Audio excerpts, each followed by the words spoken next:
हा प्रश्न पाहूया.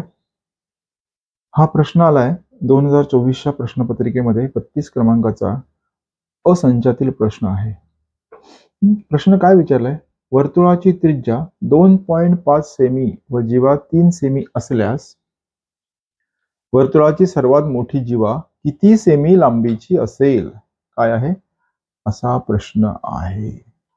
मग आपल्या सर्व संकल्पना सुस्पष्ट असतील तर हा प्रश्न आपल्यासाठी अतिशय सोपा आहे, आणि सुस्पष्ट संकल्पना नसतील तर हा प्रश्न थोडासा अवघड होता. आता आपण वर्तुळ काढलं. समजा वर्तुळ, जीवा म्हणजे काय, व्यास म्हणजे काय, सर्वात मोठी जीवा म्हणजे काय, हे आपण पटपट समजून घेऊया. आता समजा हे वर्तुळ आहे. या वर्तुळामध्ये हा केंद्रबिंदू, हा वर्तुळाचा केंद्र किंवा केंद्रबिंदू, ह्याला आपण काय रिप्रेझेंट केलंय? ए ने रिप्रेझेंट. ह्या ए पासून परिघापर्यंत, ह्या कडेपर्यंत काढलेल्या रेषेला आपण काय म्हणतो? जीवा. काय म्हणतो? जीवा. सॉरी, त्रिज्या म्हणतो. काय म्हणतो आपण? त्रिज्या. त्रिज्या असं म्हणतो. वर्तुळाच्या केंद्रापासून परिघापर्यंत काढलेल्या रेषाखंडाला आपण काय म्हणतो? त्रिज्या असं म्हणतो. मग व्यास कशाला म्हणतो? म्हणजे वर्तुळाच्या परिघावरील दोन बिंदूंना स्पर्श करणारे आणि वर्तुळ केंद्रातून जाणारा रेषाखंड, ह्याला आपण काय म्हणतो? याला आपण म्हणतो व्यास. व्यास म्हणजे व्यास कुठला येणार? ही जर रेषा आपण जोडली पुढेपर्यंत तर हा व्यास होतो, ह्याला आपण म्हणू सी डी. एडी हा ही त्रिज्या आणि सी डी हा व्यास. आलं का लक्षात? म्हणजे व्यास कसा असतो? व्यास हा केंद्रातून जाणारा रेषाखंड आहे आणि तो परिघाच्या दोन बिंदूंना पण स्पर्श करतो.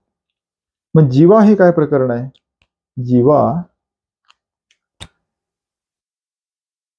जीवा वर्तुळाच्या परिघावरील दोन बिंदूंना स्पर्श करणारा रेषाखंड जीवा. ही एक जीवा आहे, तशी ही पण एक जीवा आहे. ही पी क्यू आर एस ह्या सगळ्या जीवा आहेत. त्यांनी काय म्हटलंय? वर्तुळाची त्रिज्या 3 सेमी व जीवा, वर्तुळाची त्रिज्या 2.5 सेमी व जीवा 3 सेमी असल्यास वर्तुळाची सर्वात मोठी जीवा किती सेमी लांबीची असेल?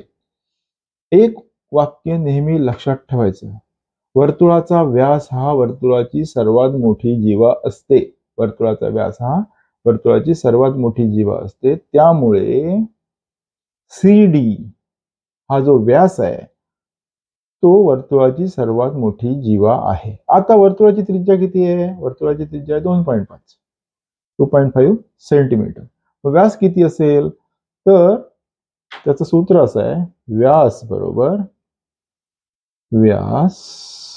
बरोबर 2 गुणिले त्रिज्या, 2 कंसात त्रिज्या. आता व्यास किती आहे? त्रिज्या किती आहे? त्रिज्या आहे 2.5. कंसाच्या बाहेर 2. 2 गुणिले 2.5, उत्तर किती येईल? 5. म्हणून एकक सेमी असेल तर इथे पण एकक काय येणार? युनिट सेमी येणार. सेमी म्हणजे सेंटीमीटर. सेंटीमीटर.